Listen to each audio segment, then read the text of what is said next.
best use, meaning maximizing its economic and societal benefits. When it comes to vehicle safety, that will certainly be a part of the information in the record, and I'd be happy to work with you to ensure that CBDX can be deployed with the resources it needs so it's readily available to all Americans. Well, I hope it is a priority, and will, if confirmed, we will work closely with you. Thank you, Senator. Senator Blackburn.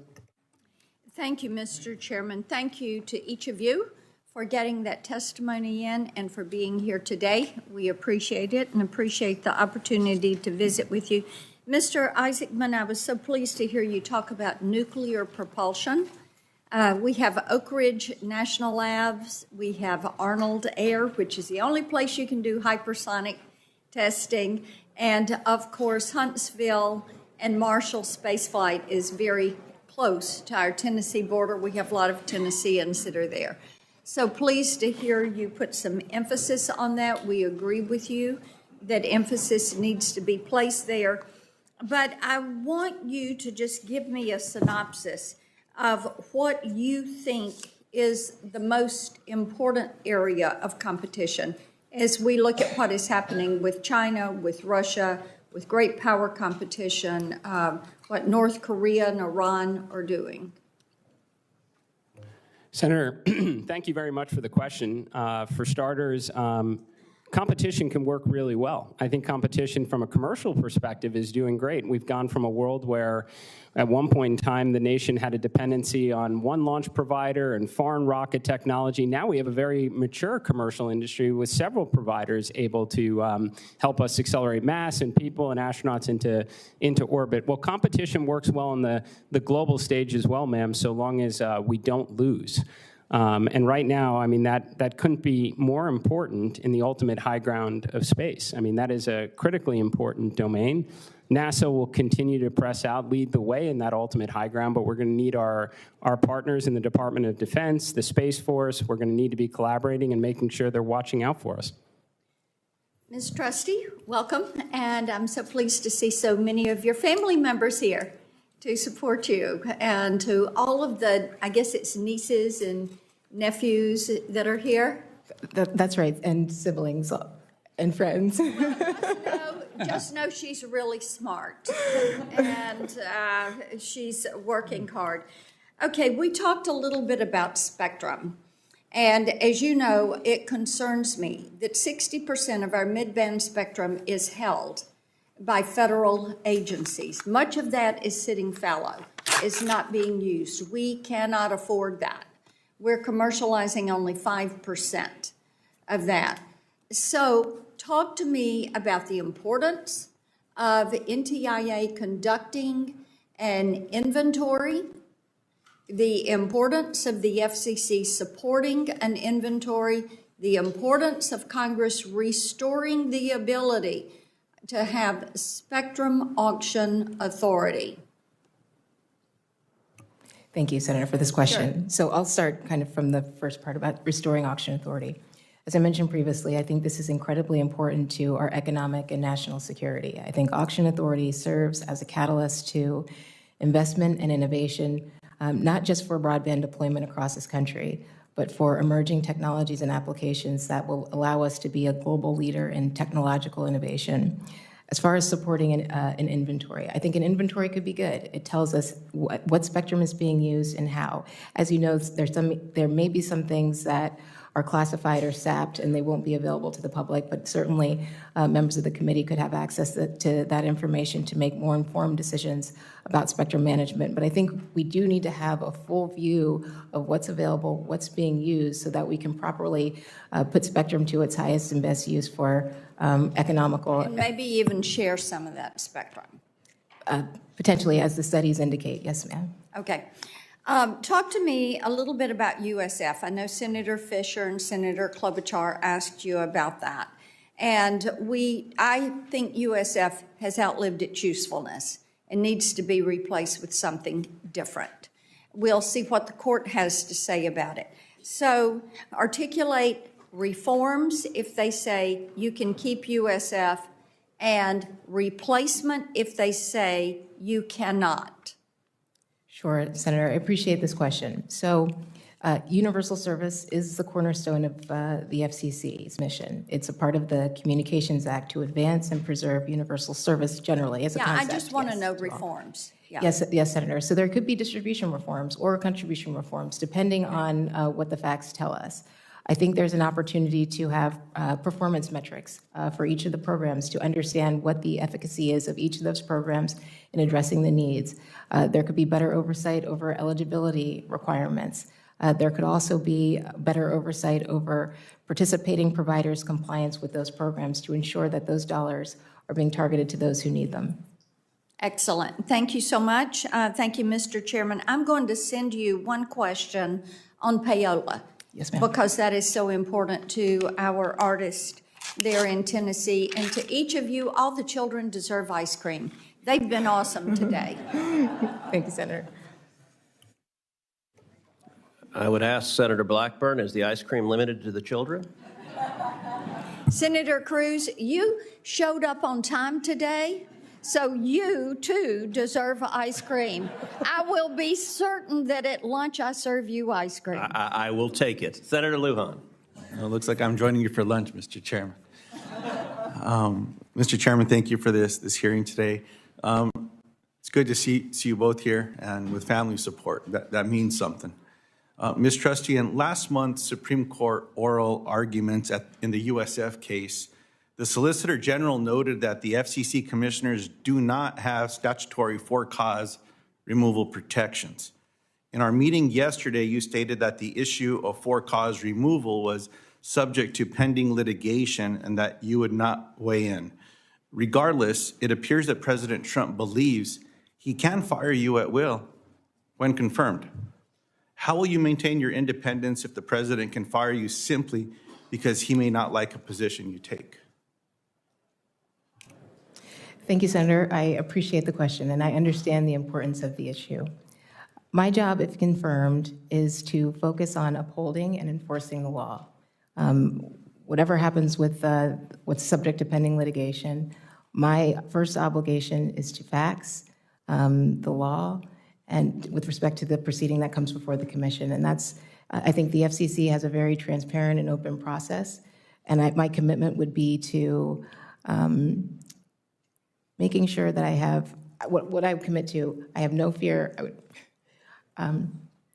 without fear or favor, I would make a decision with respect to any individual or entity that comes before the commission. I appreciate that. Yesterday when we spoke, I shared with you I was a former utility commissioner and the importance of the training I received as an administrative law judge. And while we may be able to gather information elsewhere, it's the importance of the record. The decisions that will be made that are in front of you will be based on the record that is established. Is that something you agree with? Yes, Senator. I appreciate that. Ms. Trustee, as I shared with you yesterday, I've also been very disturbed by the actions taken by Chair Carr to investigate broadcast companies for their editorial decision-making. In January, Chair Carr reinstated complaints against ABC regarding its moderation of the debate between Trump and Harris. Trump complained that the debate was, quote, rigged, and stated, quote, they ought to take away their license for the way they did that. Do you think it's appropriate for the president to call for the revocation of broadcast licenses? So, Senator, I think President Trump has First Amendment rights to express his views. My responsibility, if confirmed, is to focus on the facts, FCC precedent, and the law in carrying out whatever the decision-making process is for proceeding before the commission. As part of that, in March of 2025, Chair Carr gave an interview to Bloomberg News in which he said, any business that are looking for FCC approval, I would encourage them to get busy ending any sort of their invidious forms of DEI discrimination. In addition, Chair Carr said that CBS's editorial decision regarding an interview with Vice President Harris would factor into the review. My question to you is, do you think it's appropriate to consider a broadcaster's editorial decisions when reviewing a merger? So, Senator, with respect to mergers or transactions, I would look at them through the lens of what advances the public interest. As you know, these are very fact-specific cases that require a thoughtful and thorough review of information in the record, and I would be guided by the statute. Let me ask the question very clearly. Do you believe that the FCC should be weaponized against media organizations? No, Senator.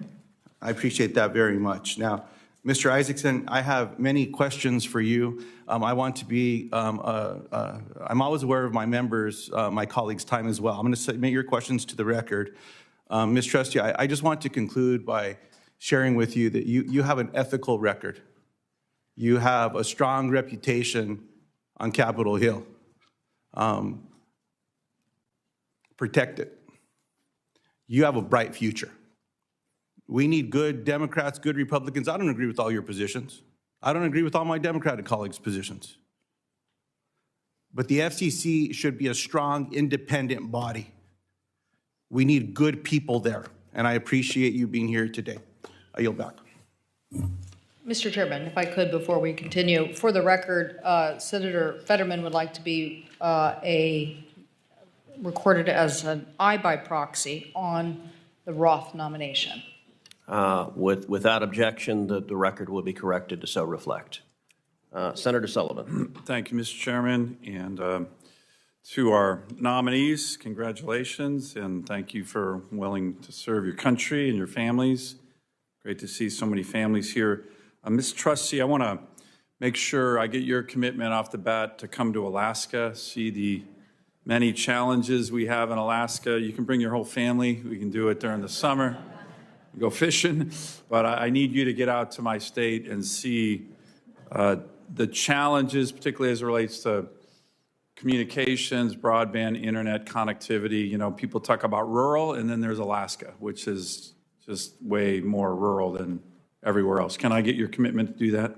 Absolutely, Senator. And you know, when the FCC commissioners do that, they've all come to our state. They realize that in terms of the FCC, there's really the need for importance on embracing flexible policies as it relates to Alaska. The FCC came up with the Alaska Plan, as I'm sure you're aware of, and then they've now referred to that as the FCC's Alaska Connect Fund.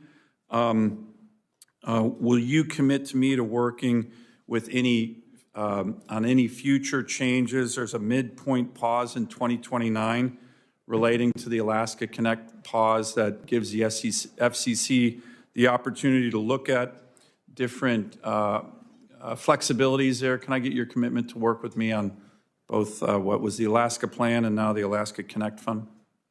Yes, Senator, I'd be happy to. That has strong bipartisan support over the last several years in the FCC. Pretty much all the commissioners have supported it. Can I get your commitment on that? Yes, Senator. Great. I'm going to ask you a question for the record on media ownership that I'd like your response on. Mr. Isaacman, have you seen the movie The Martian? I have, Senator. Okay. I have well, my daughters are older now, but when I took them to see that, they were very inspired. And you kind of have the Hollywood version, the live version right here with all these smart, good-looking astronauts in our hearing room today.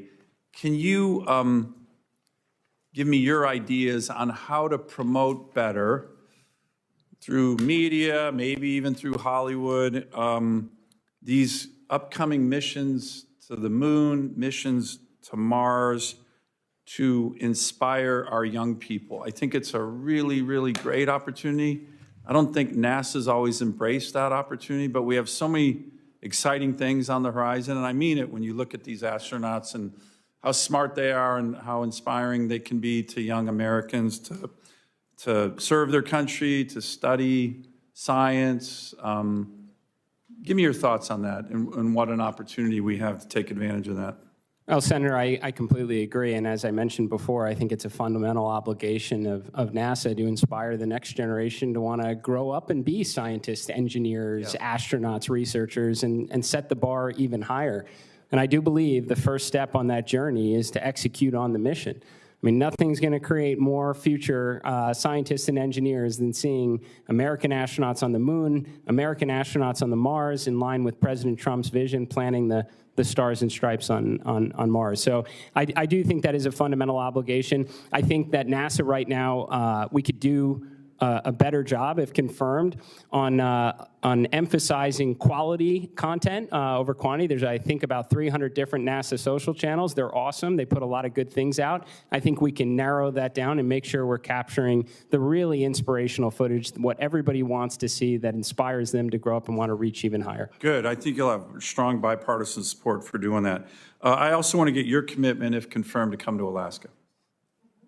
Senator, as a pilot, I've been fortunate to fly around Alaska quite a bit, and I would point out on aircraft that rolled off assembly lines in Wichita. I know Senator Moran would like to hear that. I'm looking forward to returning. Good, because as you know, and you've helped pioneer commercial space flight, you know better than most that the future of space access isn't just Cape Canaveral or Vandenberg.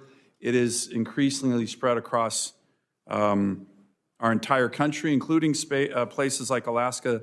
The specific spaceport complex on Kodiak Island is the only high-altitude polar-capable spaceport in the United States. There is rising demand for facilities like that at Kodiak in terms of both government and commercial launches. They've done both, and I would love to take you out to Kodiak Island, not just to see the largest brown bears in the world, of which we have thousands, but a really, really up-and-coming spaceport complex. Have you ever spent time out at the Kodiak Spaceport Complex? Senator, I have been there. I did not see any bears. I was looking, and I would love to return, sir. Okay, so you and I are going to return, and we'll get an eye on some bears, maybe do some fishing with Miss Trusty when she brings her family.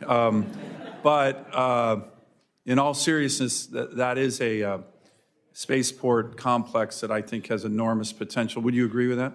Senator, I think that, as mentioned before, space is the ultimate high ground. It's a vitally important domain for national security. I frankly think we need more spaceports. We have to always ensure our access to low Earth orbit and ensure national security. Great. Thank you. Thank you, Mr. Chairman. And by the way, if anything, Senator Sullivan is underselling the fishing in Alaska. It is phenomenal. It's not quite as big a state as Texas, but it has enormous natural beauty. Okay, Mr. Chairman, you don't want to do the size stuff with me. Senator Blunt Rochester, at yet another massive state. That's correct. That's correct. Delaware. And we are, that's right. We're the first state, though. That's the important thing. Thank you, Mr. Chairman, and to Ranking Member Cantwell. Welcome, Ms. Trustee and Mr. Isaacman and your families. I'd like to start my questions with Ms. Trustee. As an avid tech person myself, I love this stuff. Based on predictions, I've seen that 6G is coming sometime in the early 2030s. And I've heard exciting things about how 6G networks will be integrated with AI to enable better connectivity. In the House, I was fortunate to lead bills on immersive technology and it really helping us train our workforce. AI literacy was one of the bills that I focused on, and just the notion of being able to do things in real time adaptive changes present a lot of opportunities, but it also presents challenges. There were some issues that delayed the initial 5G rollout, such as Huawei's being used as a potential supplier, infrastructure build-out issues, and more.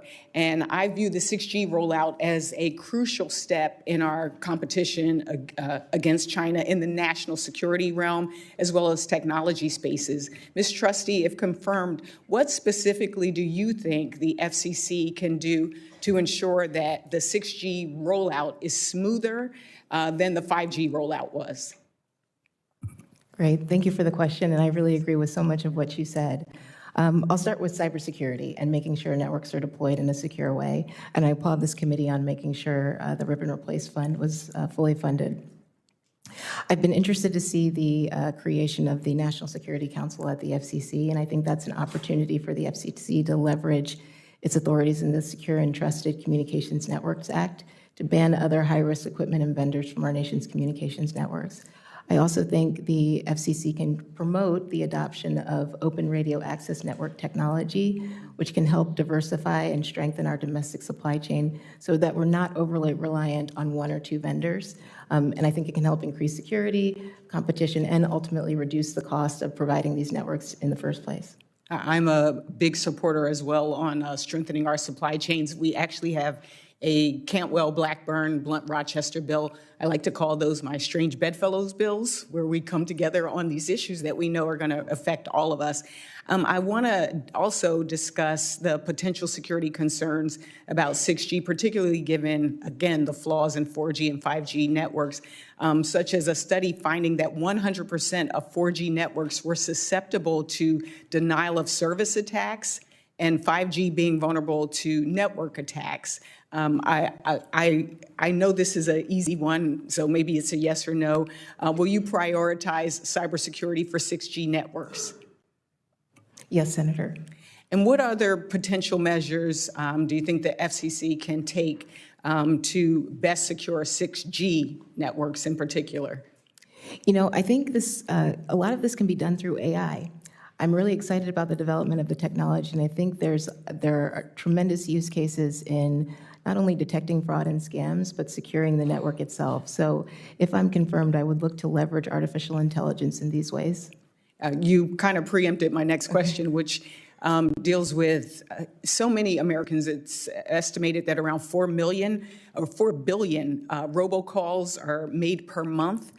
In fact, Delaware, while we're the first state, I don't like the fact that we're the first state in robocall complaints. I think I've probably received 4 of them while I was sitting here. And there's now this AI-powered grandparent scams.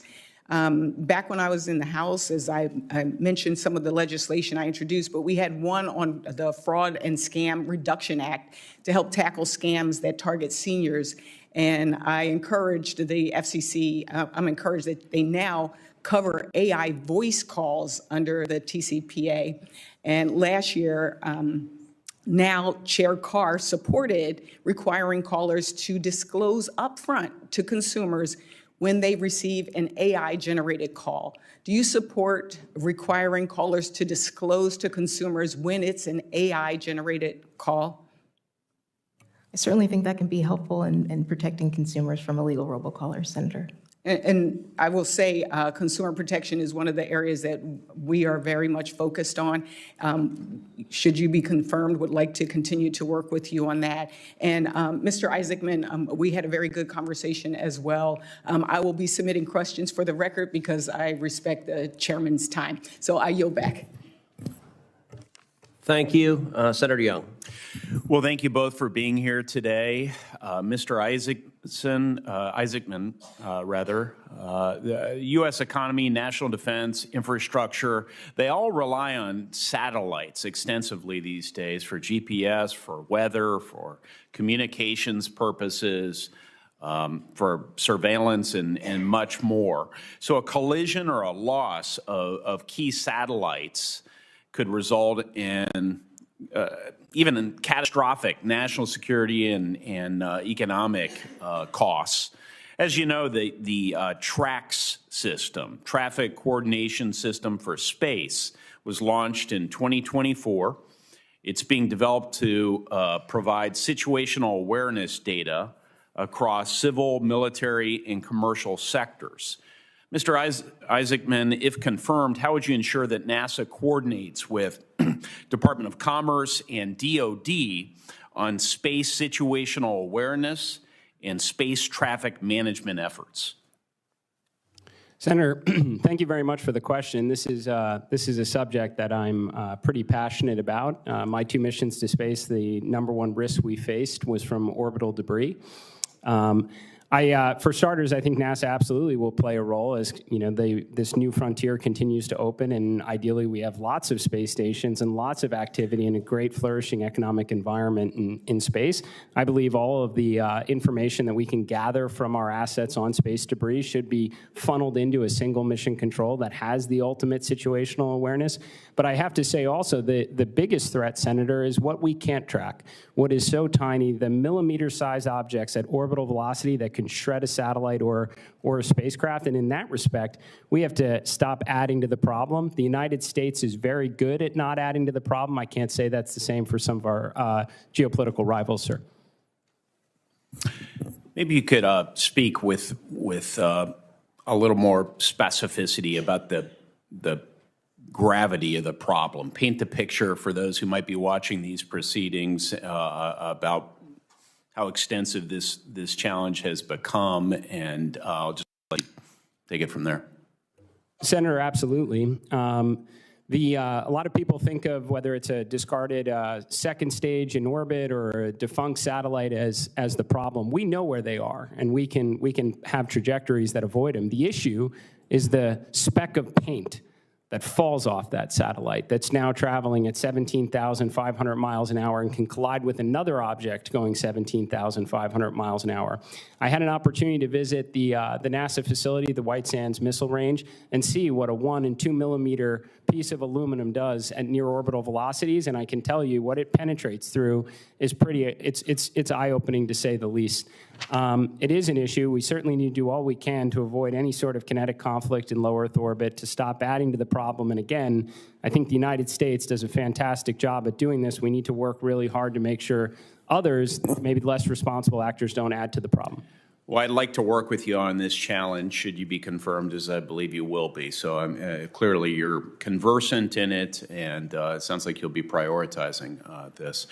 Ms. Trusty, the FCC's International Bureau Telecom and Analysis Division, TAD, issues licenses to own and operate submarine cables and associated landing stations in the United States. Commercial undersea telecom cables carry approximately 99% of transoceanic digital communication, serving as a physical backbone for our internet. Since 2022, Russia has stepped up its attacks on this infrastructure. In 2023, Yiping 3, a Chinese tanker that had previously departed a Russian port, cut 2 Baltic Sea cables. You know, incidents like this, we're reading about them on a regular basis these days. Ms. Trusty, what steps is the FCC's TAD office taking to protect undersea cable infrastructure and the sensitive data and information transmitted across undersea cables every day? Thank you, Senator, for the question. I think this is such an important issue. I focused a lot on it during my time on the Armed Services Committee. This is such an important part of our critical infrastructure, and I think we need to do more to secure it. As you mentioned, the FCC works closely with Team Telecom to review and approve undersea cable applications. I think we can promote more transparency in our foreign ownership in these undersea cables so we have a better sense of what the risks might be. I also think we should try to promote more U.S.-led undersea cable projects so that we can eliminate the risks entirely. In addition to that, I think exploring the diversification of undersea cable routes to ensure that there's no single point of failure to the extent an undersea cable is disrupted. But I think as a protective measure, we should work on strengthening our disaster recovery and emergency response plans, given that some of these cables are so vulnerable to exploitation. But if I'm confirmed, Senator, this would be a priority of mine. My office will follow up with you on some of your answers for further elaboration, but I do get the sense you're very much dialed into this. I'll just make one last comment, knowing that we have colleagues waiting. Setting standards, Ms. Trusty, at the FCC through international governing bodies is increasingly important. I think we have been outflanked over the years by the Chinese in particular, but also by others, and we need to develop a unified position here at the federal level between the FCC and state and NTIA and various other entities so that we can prioritize this moving forward. So we'll follow up with a question for the record about that as well. Mr. Chairman? Thank you. Senator Duckworth. Thank you, Mr. Chairman. As ranking member of the Aviation and Space Subcommittee, I am looking forward to getting a bipartisan NASA reauthorization done to make sure that NASA is able to execute its mission with a consistent vision and congressional support, free of undue influence from any temporary government employees. According to the Global Counterspace Capabilities Report published this month, the PRC is rapidly advancing a broad spectrum of counterspace capabilities as part of a sustained push to secure military power in orbit and expand their presence in space. The PRC has also started building its second satellite internet constellation in lower Earth orbit and has committed to continued human presence in LEO at its Tiangong space station. More than ever, NASA's missions need to be consistent and laser-focused and avoid major subversions of mission priorities and diversion of funds, not only for our global space leadership, but also for national security.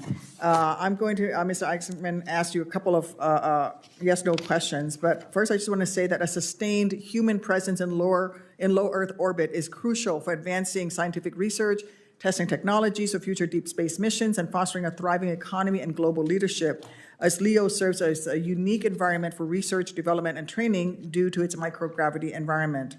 By supporting extended human operations in LEO, NASA can test exploration systems, conduct human research, and maintain operational expertise, vitals for missions on the Moon and to Mars. These are not things that can be done by machine alone, and a gap in our human presence in LEO will likely result in ceding our leadership to the PRC. Mr. Isaacman, do you support maintaining continuous human presence in low Earth orbit? I do, Senator. I think if reusability has given us anything, it's a very affordable path to send American astronauts to and from low Earth orbit. Thank you. Elon Musk has suggested that the International Space Station's strategic value has run its course and should be deorbited as soon as possible to focus on a mission to Mars. For the last 20, and that's a quote, he said, as soon as possible. For the last 26 years, the strategic value of the International Space Station has been invaluable, serving as a beacon of the United States global leadership and a symbol of what we can accomplish through international cooperation. Funnily enough, although I don't think it's very funny at all, SpaceX has been awarded the contract to deorbit the International Space Station. Mr. Isaacman, do you believe there's still utility in maintaining a U.S. presence on the ISS at least through 2030 as currently planned? Senator, as I mentioned in my prepared remarks, I think we need to use up every bit of life that's remaining on the International Space Station so we can crack the code on the space economy and better hand off those responsibilities to commercial industry. I am familiar with Mr. Musk's remarks in that. I do think he is a very accomplished entrepreneur. I would like to understand his rationale behind that, just as I think, Administrator Webb would want to hear from all of the commercial contract leaders from the 1960s during the space race. But you don't think that we should deorbit the ISS now? I do not think we should deorbit it now. I think we need to make the most use of the space station while we have it and figure out what we can accomplish in the unique environment of microgravity and figure out the space economy for commercial LEO. Thank you. The Artemis program is critical in our effort to return to the Moon, and returning to the Moon is seen as a stepping stone for broader human exploration and critical for scientific discovery, advancing technology, and as a necessary preparation for eventually progressing to human mission to Mars. I know a few of my colleagues already today have tried to get a specific answer out of you, but you have avoided directly answering them today. So I ask again, Mr. Isaacman, do you support maintaining NASA's long-term mission to maintain a human activity on the Moon? Senator, I'm sorry if I'm not sounding clear on this. I think it's imperative that we do both. I think that's what NASA was created to do. I would love nothing more than to see this crew get around the Moon, for us to land on the Moon, figure out its scientific, economic, national security value, while we're also charting a course in line with President Trump's vision for American astronauts to plant the stars and stripes on Mars. So you think we can do both simultaneously? I mean, we do multiple flagship scientific missions at NASA. We maintain a presence in LEO where we're undertaking dozens of scientific experiments at once. I think we can, ma'am. You think we can maintain a mission, a presence on the Moon and a mission to Mars simultaneously? I think we can do the Moon and Mars and beyond. Okay. Whatever we can do to support the space program, I'm on board. I just have one final question I'm asking all the Trump nominees. If given an illegal or an unconstitutional order by President Trump or your superiors, would you oppose it? I don't think President Trump would give an illegal order, but I would follow the law, ma'am. And you would oppose, if he were? I don't believe the president would give me an illegal order, ma'am. Okay, that's fine. But if given an illegal or unconstitutional order, will you oppose it? I will always follow the law, ma'am. So is that a yes? You will oppose the illegal order if given one by either the president or your superiors? Senator, I will always follow the law. I'm out of time, Mr. Chairman. Senator Moreno. I'll start with you, Mrs. Trustee. Thank you so much for taking the time in my office. We did not know each other before meeting with you. Your parents are beaming with pride, which I love to see, with good reason. You're somebody who has an incredibly great temperament, incredible intellect, and I can't think of somebody more qualified to do your job, honestly. The one question I have for you is there's a scourge of robocalls, creates enormous amounts of scammers. Seniors are getting built of their life savings. How would you use advanced technologies to put an end to this? Thank you, Senator. I really appreciate this question because you're right. I worry about the susceptibility of our youth and seniors to robocall scams, and I really worry about how illegal robocallers, as we just discussed, are leveraging artificial intelligence to get around call authentication measures. So I think generally the FCC could benefit from stronger enforcement authorities and penalties to go after illegal robocallers. I also think the FCC can continue its work in working with international counterparts as well as states' attorneys generals to go after these fraudsters. But I think we need to discuss more proactive call blocking measures so that these calls never reach the end user. So again, I think artificial intelligence is the key here. Well, thank you, and I can't wait to have you in that agency taking care of it, and I'm sure you will. And again, thank you for serving this country. Thank you, sir. Mr. Isaacman, I'm sure with your deep intellect that you know that the Aircraft Engine Research Laboratory in Cleveland, Ohio, was created 17 years before NASA was created.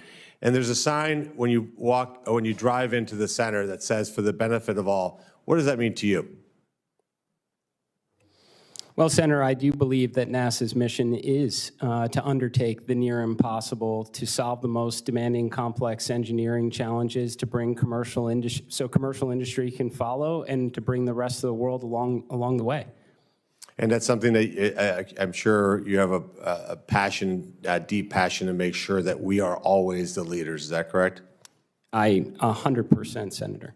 And just for the record, could you give me a sense of the scale of difficulty it was for you as a kid, if I can say that, as a teenager, to create a company that would become as successful as yours? Give me the scale of difficulty and kind of give me the one example of like a deep challenge you faced making that happen that you thought maybe was impossible.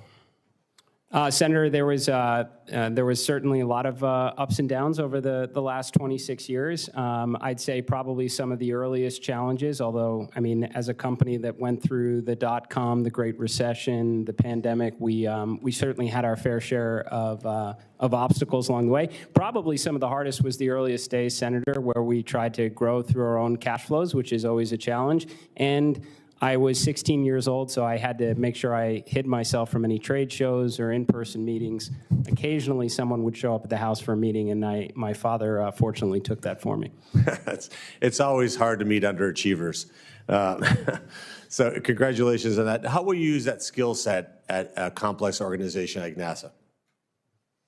Senator, NASA is an extraordinary agency, and they are the most accomplished, well-respected space agency in the world. I want to do whatever I can and work alongside the best and brightest to continue that. I do suspect there are some things that I've learned through running two successful businesses over the last more than 2 decades that I think I can help bring to the agency.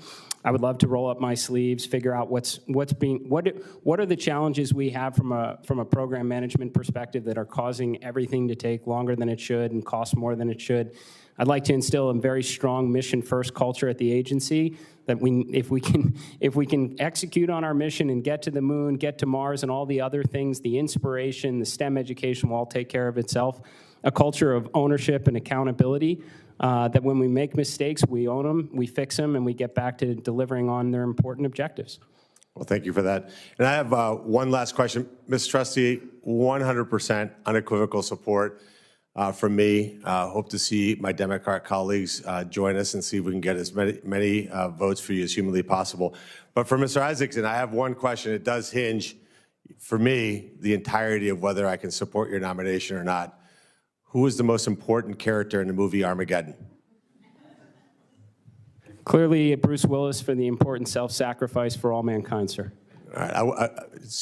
Let the record show he did not say Dan Truman, which makes me wonder of his judgment, but I will still reserve my vote for you. Thank you, Senator Moreno. I would note that when you were describing the motto for the benefit of all in the facility in Ohio, I thought you were going to reference the phrase "to serve man," the classic Twilight Zone episode that ends with "It's a cookbook! It's a cookbook!" Senator Markey. Thank you, Mr. Chairman. Ms. Trustee, congratulations on your nomination. As you know, I authored the E-Rate E for Education program in the House of Representatives as part of the Telecommunications Act of 1996, because I believe then and I believe now that access to education shouldn't depend on your zip code. Thanks to the E-Rate, thousands of schools in the United States now have high-speed internet access. That's millions of students who can research, learn, and grow with the tools they need to succeed in the 21st century economy. Do you agree that the E-Rate program has been a success?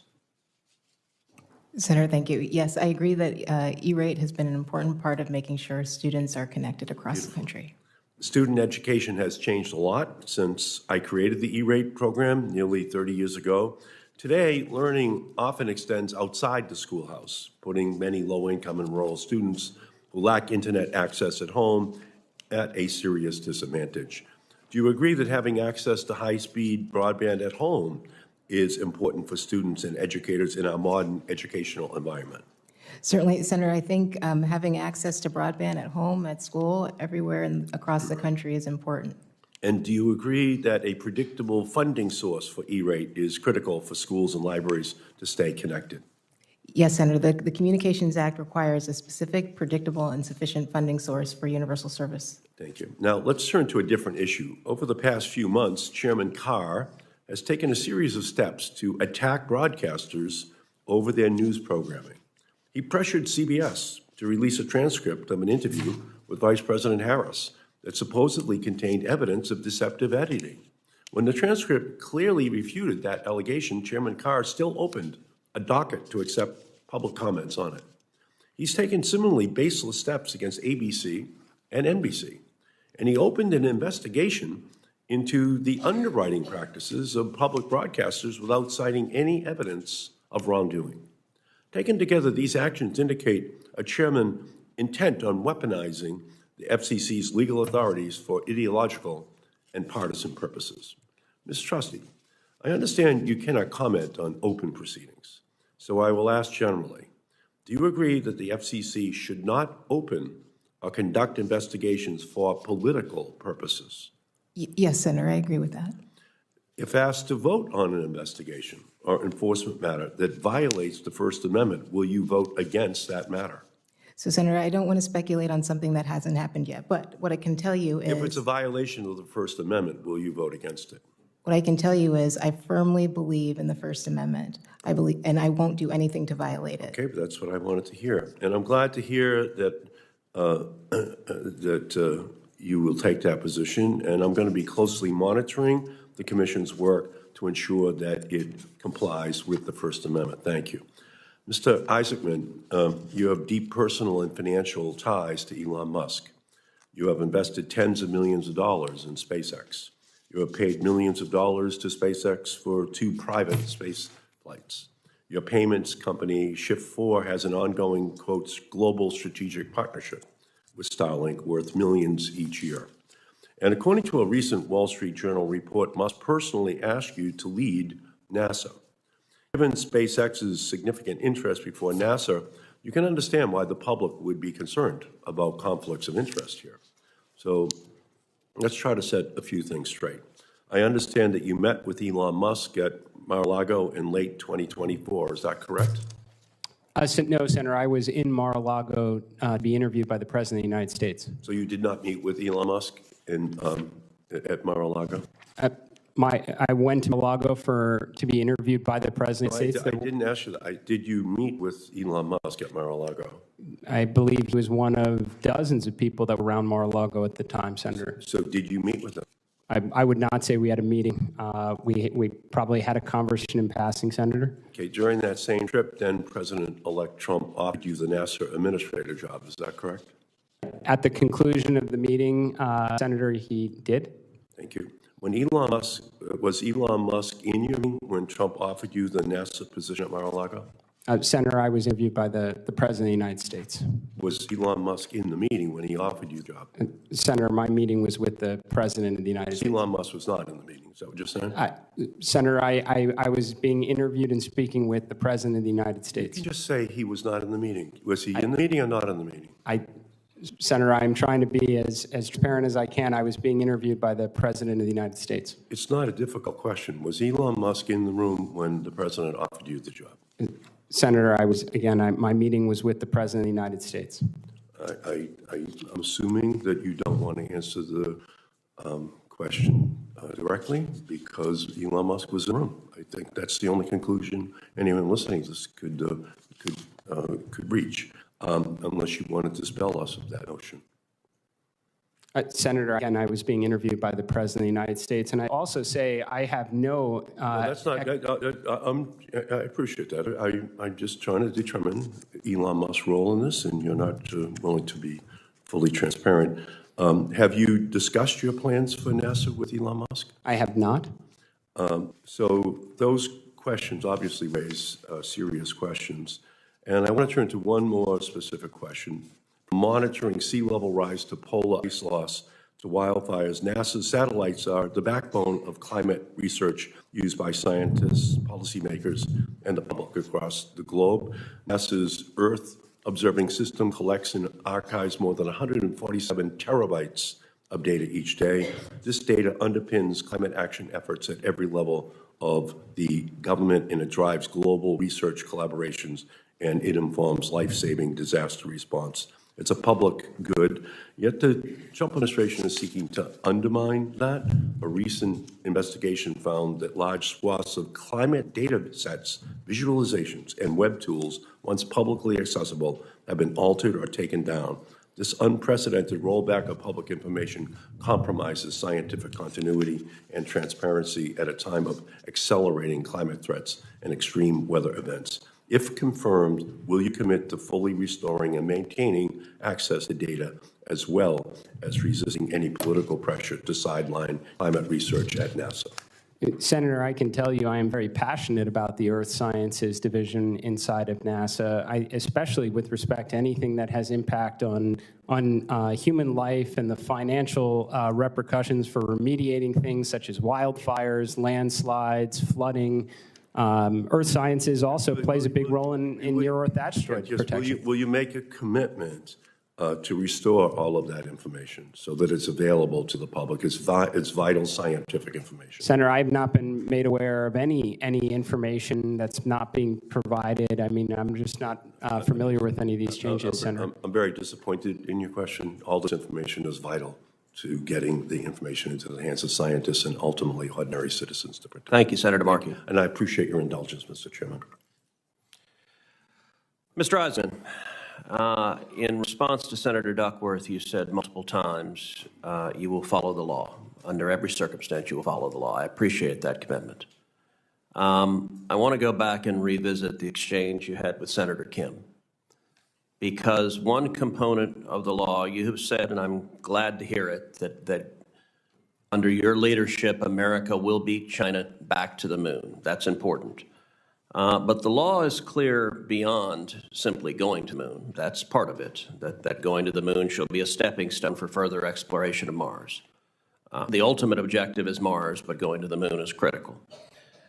The law also specifies explicitly the administrator shall, and when legislation uses the word shall, it denotes a mandatory obligation. The administrator shall establish a program to develop a sustained human presence in cislunar space or on the moon.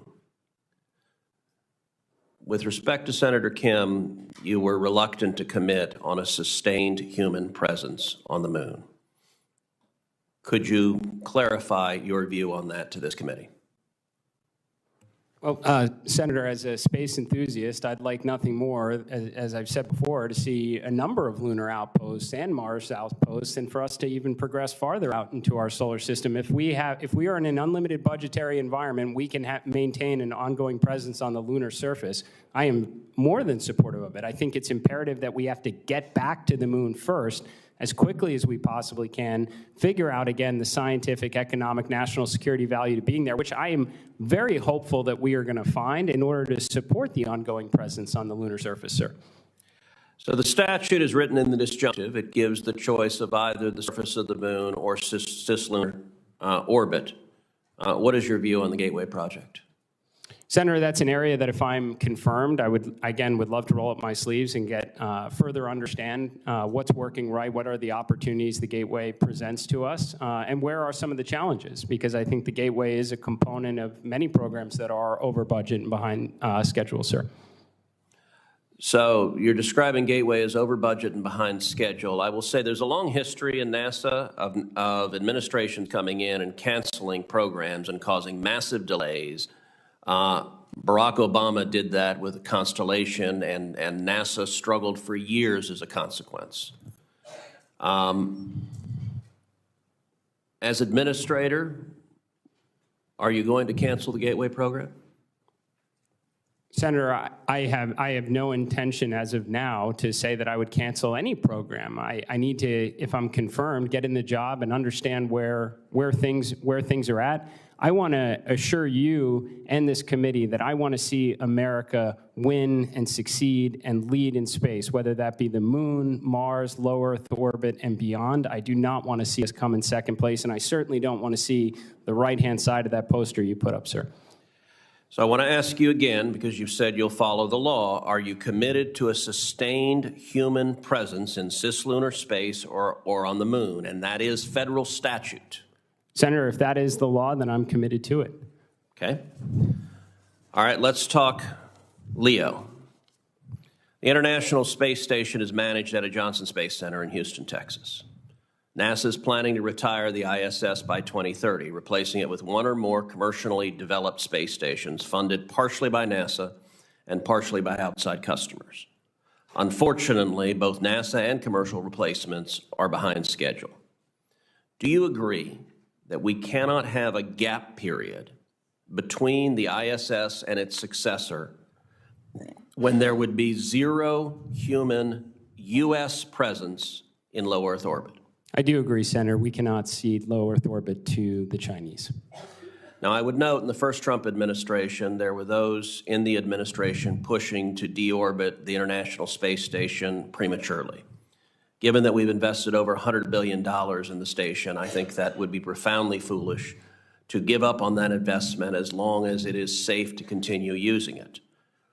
After the administration floated this idea multiple times, the United States Senate passed legislation that I authored, 100-0. Every Republican and every senator came through committing that we would maintain the International Space Station at least until 2030, as long as it is safe and scientifically feasible. Will you commit to follow the law and not deorbit the space station before 2030? Senator, I will absolutely commit to follow the law, and I think we need to maximize the return that taxpayers have invested in that orbital laboratory, use every bit of time we have to crack the code on the space economy, and give commercial LEO destinations a fighting chance when they inevitably take over, sir. Ms. Trusty, it's been 2 years since the FCC lost general auction authority and 3 years since the last meaningful auction of spectrum. The Spectrum Pipeline Act, which I introduced with Leader Thune and with Senator Blackburn last year, would restore the FCC's auction authority and would establish a clear pipeline of mid-band spectrum for commercial use. Ms. Trusty, should Congress restore the FCC's general auction authority with a clear pipeline of mid-band spectrum? Yes, Senator, and to the extent it accommodates both our economic and national security interests, and I believe it can. So what would be the benefits of restoring the auction authority with a clear pipeline of mid-band spectrum? Thank you, Senator. I think there would be tremendous economic benefits, job creation, workforce productivity, the expansion of broadband services across the country. I also think it's foundational to our leadership internationally on global technologies. As you know, the Department of Defense has been highly resistant to giving up any spectrum. And for a long time, they have given a parade of horribles as to what would occur if any spectrum moved to the commercial sector. I find that parade of horribles highly incredible and the result of bureaucratic intransigence. It's an intransigence that began when General Milley was the chairman of the Joint Chiefs, and DOD chose a strategy of absolutely resisting and refusing to work on freeing up spectrum. I recently had a classified briefing, of which you're aware, where I asked two questions to the senior leadership at DOD and also senior leadership of the Intelligence Committee. The first question I asked was, over 50 countries across the planet have moved substantial portions of the spectrum in question to the commercial sector, and they're being used presently for commercial purposes. Is it DOD's position that our Navy does not operate in the Pacific, that we can only defend Topeka, Kansas, and the rest of the world, our military is unable to defend the United States?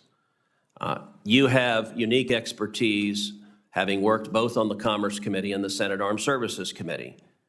In your opinion, are we able to defend ourselves across the globe, even in areas where other countries have moved significant portions of spectrum to be available for the commercial sector?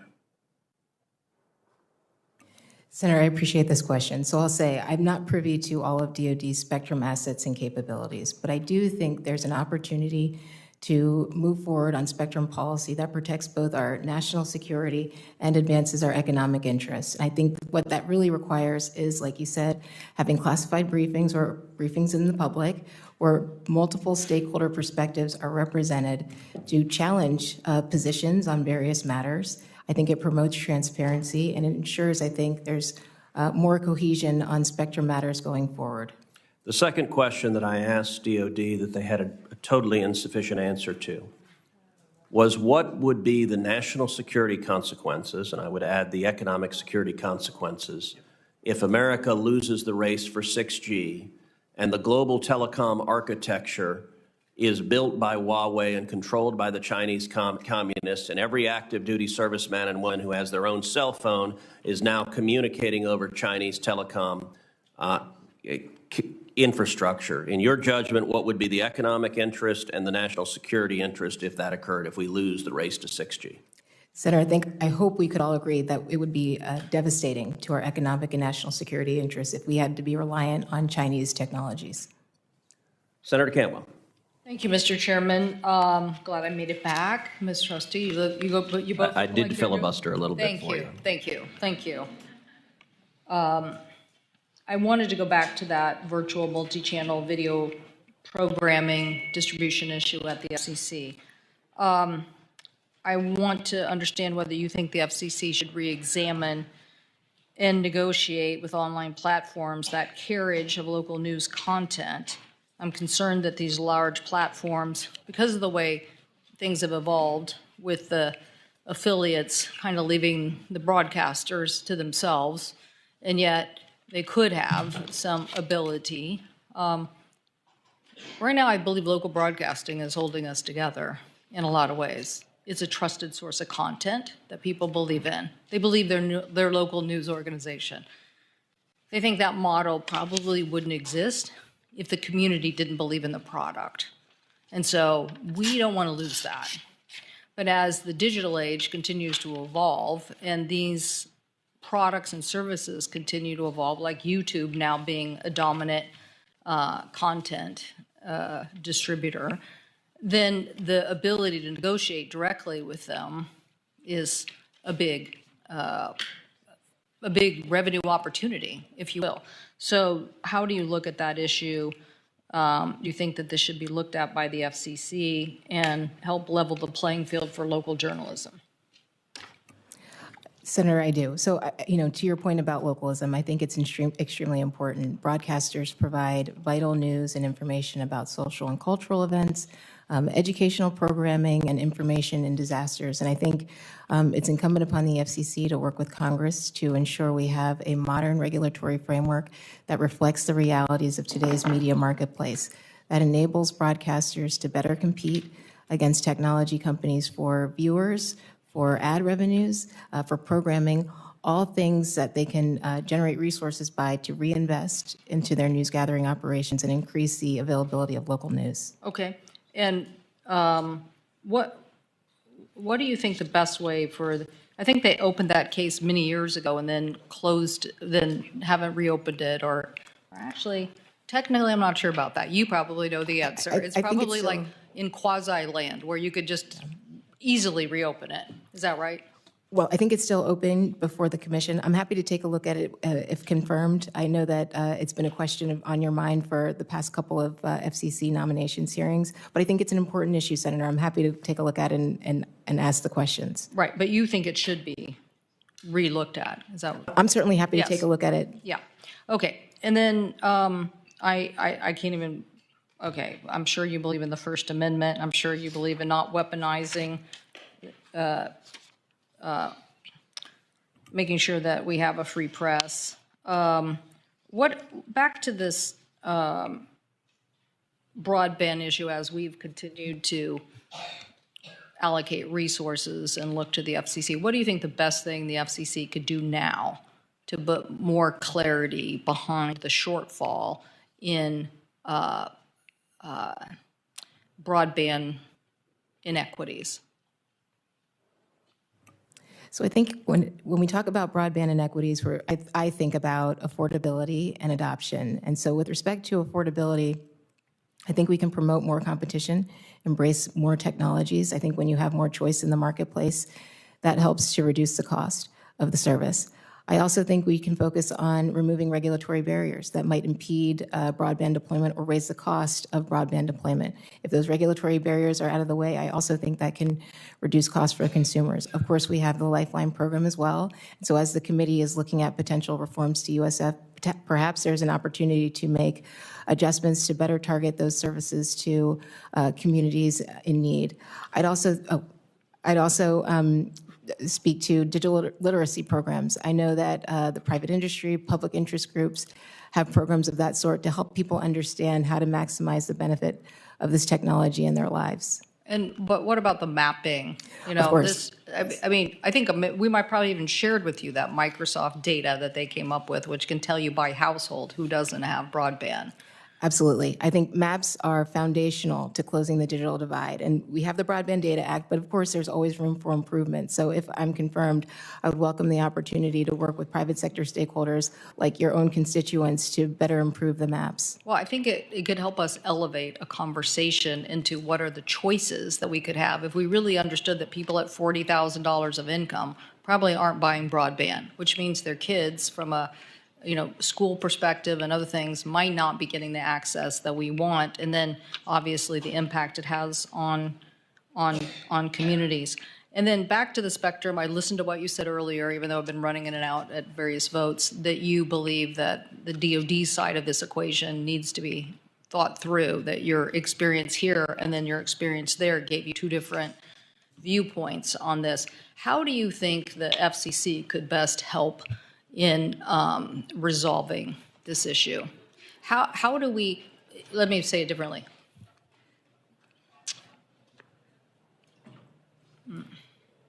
10 or 15 years ago, we probably would have said the FCC is the undisputed scientific leader. You would go to your scientist and you would say, this is what they say about interference, right?